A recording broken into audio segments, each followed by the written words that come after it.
अदब, तहज़ीब, आदाब, ये सब माँ की आगोश से ही शुरू होते हैं। हमारी माँओं ने हमें कहानियाँ सुनाकर पाला, वो हमारी घुट्टी में शामिल है।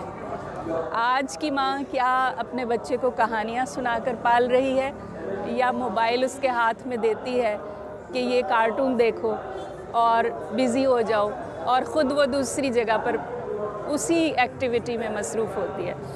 तो उसके बाद हमारा तालीमी निज़ाम है।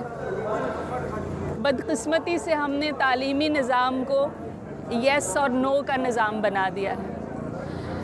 हमने जिस तालीमी निज़ाम के तहत तालीम हासिल की, उसमें हम ख़ुद को एक्सप्रेस करना सीखते थे।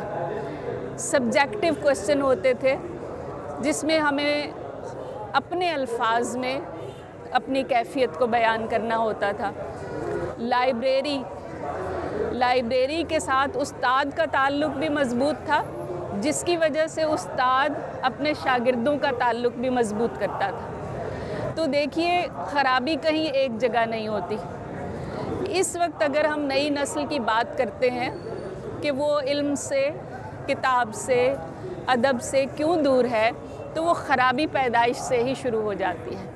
पहले घर के अंदर, जिस घर के अंदर माँ बाप किताब पढ़ रहे हों, बच्चा ज़रूर पढ़ेगा। और जो कुछ भी वो अपने इर्द गिर्द देखता है, आप ज़बान से उसको जो मर्ज़ी समझा दीजिए, उसकी तरबियत वो है जो वो देखेगा।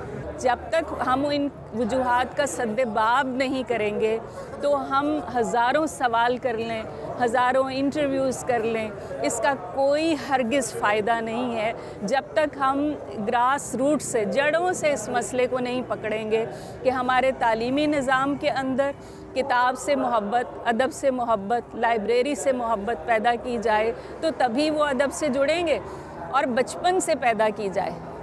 ये नहीं है यकदम कोई ना अदीब बन जाता है, यकदम कोई कारी नहीं बन जाता। तो ये शुरू से तरबियत के मराहिल हमें दुरुस्त करना होंगे। इसके दो जवाब हैं। एक तो ये कि ये दुरुस्त है कि आला अदबियात का ज़ौक़ अब उस तरह पाकिस्तान में या पूरी दुनिया में एक तरह से कम होता जा रहा है, लेकिन इसके मुकाबले में पॉपुलर लिटरेचर का रुझान बढ़ रहा है। सोशल मीडिया पर लोग लिख रहे हैं, शायरी कर रहे हैं। वो शायरी वज़न में है या नहीं, उसको शायरी के मेयार पर परखा जाए तो वो किस सतह की शायरी होगी, ये एक अलग सवाल है। लेकिन अदब की तरफ उनका झुकाव नई नस्ल का भी है और उसका हमारी नस्ल का भी है। लेकिन ये सवाल ज़रूर काबिल गौर है कि आला अदब की तरफ रुझान क्यों कम होता जा रहा है। वो आला अदबी ज़ौक़ जो कुछ अरसा पहले तक हमारे यहाँ आम था, ज़्यादा लोगों में था, वो तादाद अब कम होती चली जा रही है। मैंने इस सवाल पर बहुत गौर किया है। दो तीन बातें तो इसकी टेक्निकल किस्म की हैं। एक ये कि हमारे यहाँ चूँकि जैसे आप जानते हैं कि अदब का टूल ज़बान है। अगर ज़बान ना आए तो अदब को समझना, उसकी गहराई तक पहुँचना, उससे लुत्फ़ हासिल करना, वो एहतज़ाज़ और इनबसात हासिल करना जो अदब का मकसद होता है, मुमकिन नहीं होता। हमारे यहाँ ज़बान की तदरीस बहुत गफलत का शिकार रही है और ज़बान को एक फ़ालतू शोबे की तरह समझा जाता रहा है। निचली सतह से लेकर यूनिवर्सिटी की सतह तक किसी भी ज़बान की तदरीस अच्छे मेयार पर नहीं हो रही, जिसका नतीजा ये है कि हमारी कौम गूंगी होती जा रही है। उसके पास बुनियादी तौर पर अपने ज़रिए इज़हार के लिए कोई भी ज़बान पूरी तरह मौजूद नहीं है। ना उर्दू है, ना मकामी या पाकिस्तानी मादरी ज़बान है, ना अंग्रेज़ी है। तो एक बड़ी वजह यह है कि ज़ाहिर है जब ज़बान ही नहीं आती तो अदब की बारीकियों तक, उसकी नज़ाकतों तक कैसे पहुँचेंगे। दूसरी वजह यह है कि हमारे निज़ाम तालीम में बशरी उलूम और साइंसी उलूम के दरमियान जो तवाज़ुन होना चाहिए था वो मफ़कूद हो गया है। बशरी उलूम को बिल्कुल बेकार समझकर, नाकारा समझकर रद्द कर दिया गया है और साइंसी उलूम को एक तरह से तक़दीस हासिल हो गई है। और कोई भी तालिब इल्म, कोई भी शख्स अपने बच्चों के लिए या कोई बच्चा ख़ुद अपने मुस्तक़बिल के लिए साइंसी उलूम ही को बेहतर तरजीह समझता है और उसी की तरफ लौटता है, जिसके नतीजे में वो जो बशरी उलूम की का खला है वो इंसानी ज़ात में पैदा हो रहा है और वो अदब पर भी असरअंदाज हो रहा है। तीसरी बात यह है कि समाजी सतह पर हम बहुत मादा परस्त हो गए हैं اور ہم صرف اس چیز کو اہمیت دیتے ہیں جس کا کوئی فوری اور مادی فائدہ ہمارے سامنے آئے. تو چونکہ ادب پڑھنے سے فوری طور پر کوئی مادی فائدہ سامنے نہیں آتا، تو ادب کا رجحان اس اعتبار سے بھی کم ہوتا چلا جا رہا ہے. ظاہر ہے اعلیٰ ادب کا مقصد یہ ہے کہ وہ انسان کو اس کی اپنی ذات سے متعارف کرواتا ہے، ذات کا عرفان عطا کرتا ہے، ذات اور کائنات کے رشتوں کا علم عطا کرتا ہے. یہ سوالات ہمارے ذہنی عمل سے نکلتے چلے جا رہے ہیں. اب ہمارا ذہنی عمل اس بات پر مرکوز ہے کہ ہم کس طرح زندگی میں مادی فوائد زیادہ سے زیادہ اکٹھے کر سکیں، زیادہ سے زیادہ چیزیں اکٹھی کر سکیں. جب یہ ہمارا مقصد ہو جاتا ہے تو پھر ادب جو انسان کو ایک روحانی طرف عطا کرتا ہے وہ ہمارا مقصد نہیں رہتا.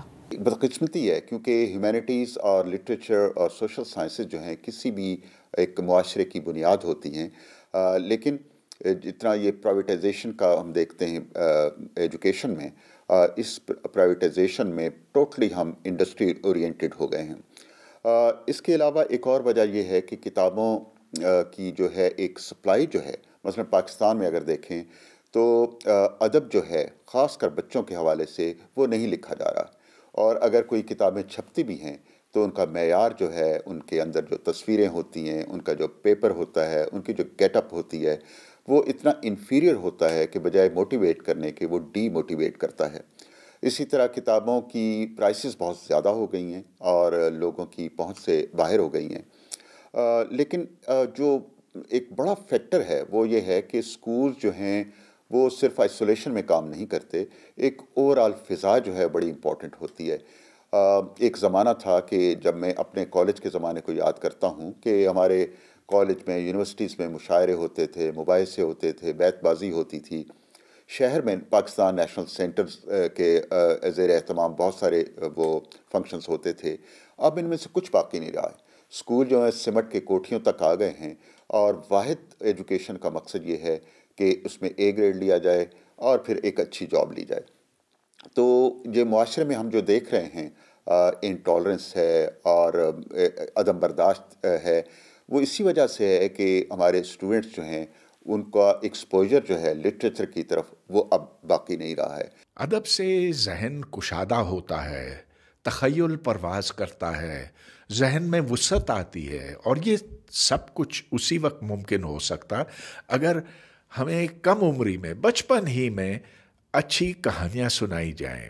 کوئی ایسی کتابیں جو اچھے مصنفین کی لکھی ہوئی ہوں، جو بچے کو اپنی طرف کھینچے، پرکشش کہانیاں ہوں، دلچسپ کہانیاں ہوں. ہمارے ہاں ایسے نہیں ہوتا. جو اسکول میں نصاب پڑھایا جاتا ہے انتہائی بور ہے. اب اس کی بجائے آپ کسی اچھے بک سٹور میں جا کر بچوں کی کتاب خریدیں اور پھر بچوں کو خود پڑھ کے سنائیں. گھر کے ماحول سے بہت زیادہ فرق پڑتا ہے. ادب کے لیے یہ بھی ہے کہ کچھ زبان کی باریکیوں سے بھی متعارف ہونا چاہیے. تو وہ مشکل الفاظ اگر آئیں ان کو آپ ایک طرف نہ کر دیں، لغت کھول کر ان کے معنی معلوم کریں. کیونکہ جو خوبصورتی ہے، نثر کی ہو، شاعری کی ہو، جس کی بھی ہو، جب تک زبان پہ عبور نہ حاصل ہو تو اس وقت تک ادب سے پوری طرح سے آپ لطف اندوز بھی نہیں ہو سکتے. تو یہ ہے کچھ محنت کا کام.